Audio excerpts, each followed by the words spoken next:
Hello, and welcome back. This is DMWBE University Certification Part 2. Yes, you made it to Part 2. So hopefully you viewed Part 1. So you now have an understanding of what DMWBE certification is, how to get it, some of the differences in the certifications, and also how to leverage it.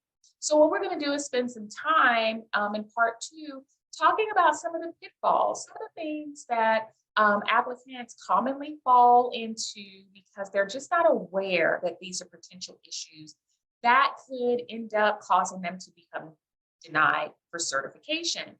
I want to also, before we get started, encourage you, if you have not gone to the L-Source library, my store, to purchase your certification guide, I strongly encourage you to do so. You guys, this guide, you can walk through any certification out there if you get this guide and complete it. It also goes in tandem with Part 1 and Part 2 of this course. So let's get into some of the pitfalls of certification.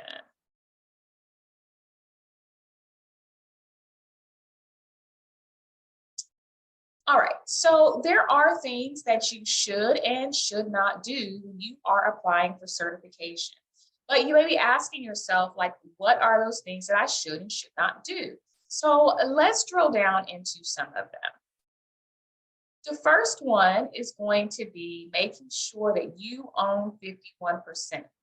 This is probably one of the top reasons why owners end up becoming denied for certification, especially when there are multiple owners in a company.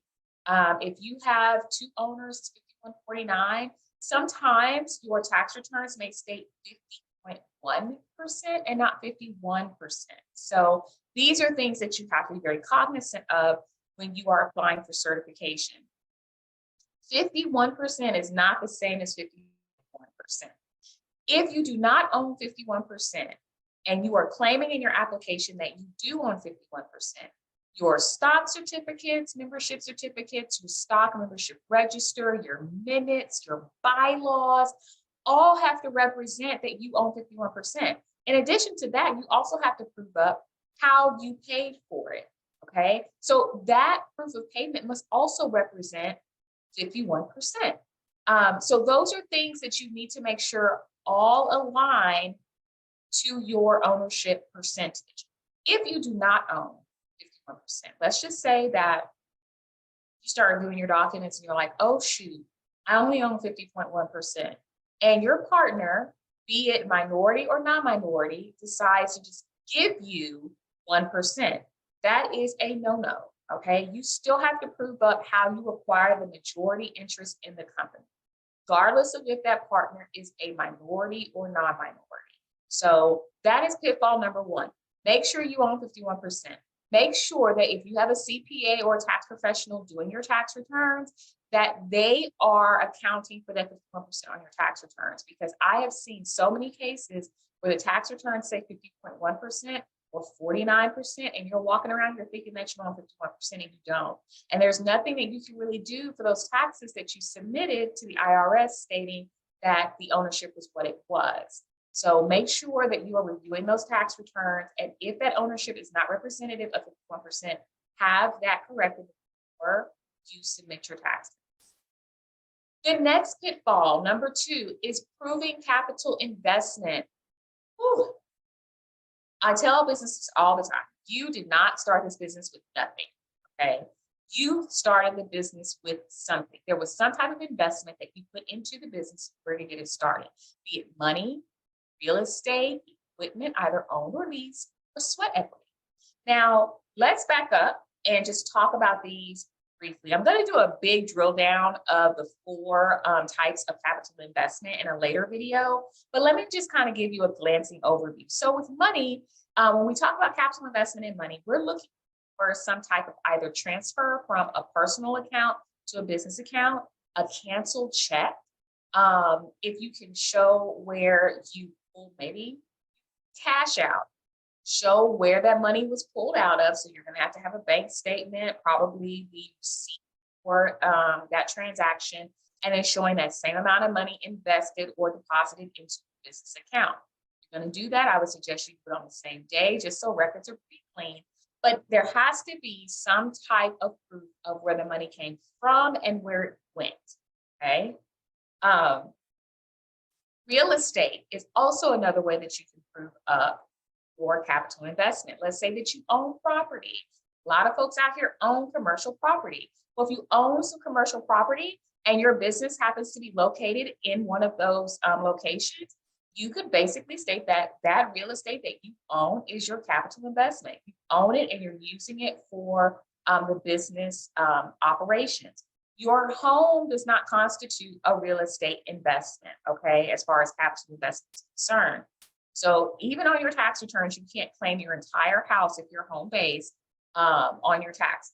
You can only claim a portion, and there has to be a room set aside in your house that you utilize for business operations.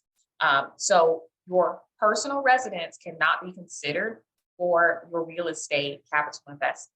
But if you own some commercial property, can use that if the business is using that as its primary place of business.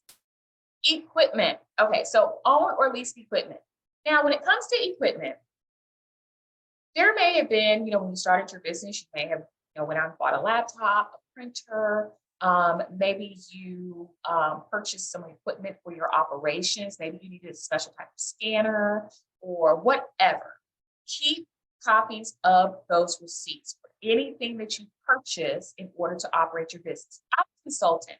When I started my business, I had a small laptop that I was using. It's pretty old. I went out and then purchased an all-in-one computer, which is what I'm working on right now. And so that became a part of my capital investment, was my all-in-one computer. I kept the receipts and I made sure to account for that on my application. You can also lease equipment. Leasing equipment happens, especially when you're looking at some of the large, like construction, mechanical equipment. Certification agencies don't require you to own that equipment because, one, it is very expensive. You may not have the capital in which to purchase it, and leasing may just be more advantageous for your business. So in order to prove up equipment, if you're leasing it, you need to provide a copy of that lease agreement. The lease agreement must be signed, it must be dated, it must identify what the monthly payments are. It must also identify the term of the lease agreement. It has to be a lease agreement. You also need to prove up by supporting that with payment. So show where you have provided those lease payments. I always tell business owners, always try to provide your very first lease payment and at least the last 3 most recent. If the equipment is leased by you or by the company, either is fine. Just simply need to show a copy of that lease agreement and proof of some of those lease payments. Finally is sweat equity. Now, sweat equity is not commonly used for proving capital investment. There are some applications out there that allow you to show what your sweat equity is in the company, but sweat equity is hard to prove up if you haven't kept track of it since the inception of your business. And so by sweat equity, what I'm talking about is, for example, let's say that you own a janitorial company. You've already gone out and purchased some of your janitorial equipment, let's say a vacuum, mops, all that good stuff, cleaning supplies. You are the only one working in your business. And so you are not only responsible for business development, for networking, and for the operations of the company, but you're also responsible for performing the janitorial services for your clients. So if you were keeping track from the inception of your business, the clients that you were working with, each time you were servicing those clients, how long it was taking you to service those clients, what type of tasks you were doing to perform those services, and putting that kind of just in a chart form, and making sure that you are then taking the amount of time that you have invested in performing those services for each client and assessing a value to that. And by value, how much would you pay someone with your same level of experience to perform that task? And that's a way that you can kind of quantify what your sweat equity was into the company. Now, sweat equity, okay, is not you opening up a bank account. It's not you designing your website. It's not you, doing your social media content for the week. It is directly associated with the money generating or revenue generating tasks of the business. Okay. That's why that example was specific to performing the actual janitorial services. Okay. You will notice on some of the applications, they don't even ask you about sweat equity because it can be misconstrued, and it's hard to prove up that that is actually the value of your sweat, time, and energy into the company. All right. So I would keep my eye on the first three: money, real estate, equipment. Those are easy for you to prove up. Keep all of your records. Let's keep it moving. Pitfall number 3, expertise is essential. Now, when it comes to expertise, you don't have to know everything about your business, but you must have both managerial and technical competence, meaning you should be able to answer and make decisions critical to the business. Now, it's okay for you to consult with, it's okay for you to have people who are licensed in certain specific areas. But if you are solely dependent on these individuals to manage and operate your business, you are not proving up that you have the expertise. Okay. So when you think about how you're hiring individuals and how you are constructing the control of the business, consider whether or not you are totally dependent on these individuals, or without these individuals, you would still be able to manage and operate your business. Let me give you a couple of examples. So let's just say you're filling out your application. In your application, it's going to ask you who's responsible for bidding, who's responsible for estimating, who's responsible for signing contracts, who's responsible for negotiations, all of that good stuff. It's going to ask you each of those responsibility targets. If you're putting your name down on everything, and you have individuals in your company that you bring in to make some of those decisions, then it's not that you're totally dependent upon them, but they do have input. It's okay to put them on that application. However, if they are not brought in for input, if they're not consulted, and you honestly make all the decisions, then you're going to list yourself on that application solely. Okay. When it comes to technical and managerial expertise, you need to be able to answer technical questions and managerial questions related to the operations of the business. Okay.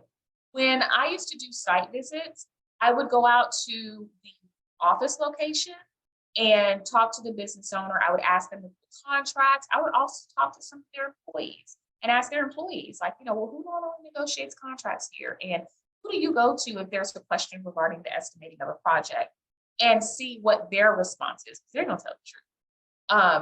And then I would go out to a job site. And on that job site, I would ask the owner what they're doing.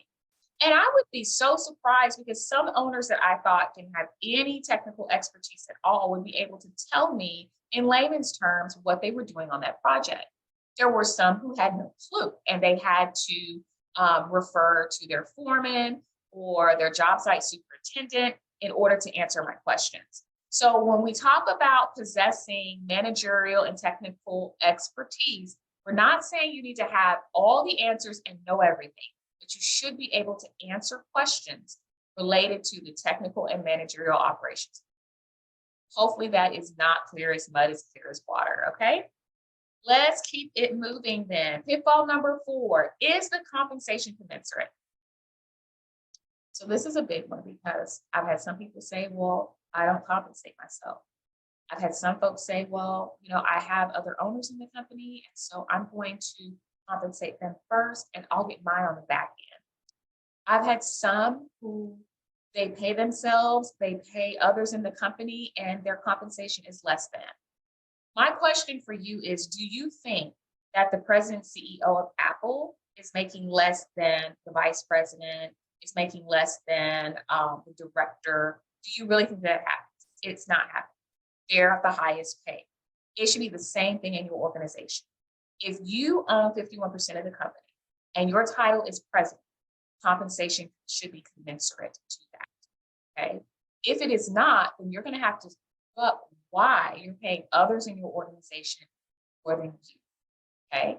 Now, in some cases, you may have some owners that there is an an agreement in place where at the end of the year, you're going to be paying them out X amount of dollars based on some agreement that you had in place many, many moons ago. Those types of documents will have to be reviewed on a case-by-case basis. That is not the way to enter into a certification. However, we understand that those things do happen. There are other agreements in place due to the fiscal soundness of the business. But your compensation should be commensurate to your position in the company.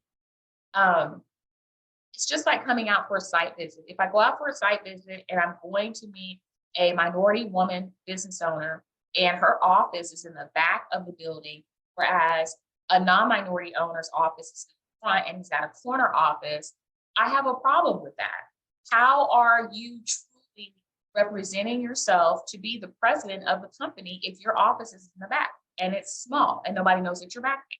So perception is everything when it comes to certification. And perception is just not what we see when we come out to site visits, but it's also what we see in your documents. And if there has been nothing in your documents to rebut what has happened in the past, then the certifier can only go off of what you are providing, which is why it's very important to review your documents and make sure that they align with your company's current ownership and control. All right, so one thing you should not do, you never, ever, ever submit an incomplete application. This is certification 101. If you don't have all your things in place, you don't have all your documents, you don't have answers to all the questions in the application, your application is wait. By submitting an incomplete application, you are immediately going to be asked for additional information.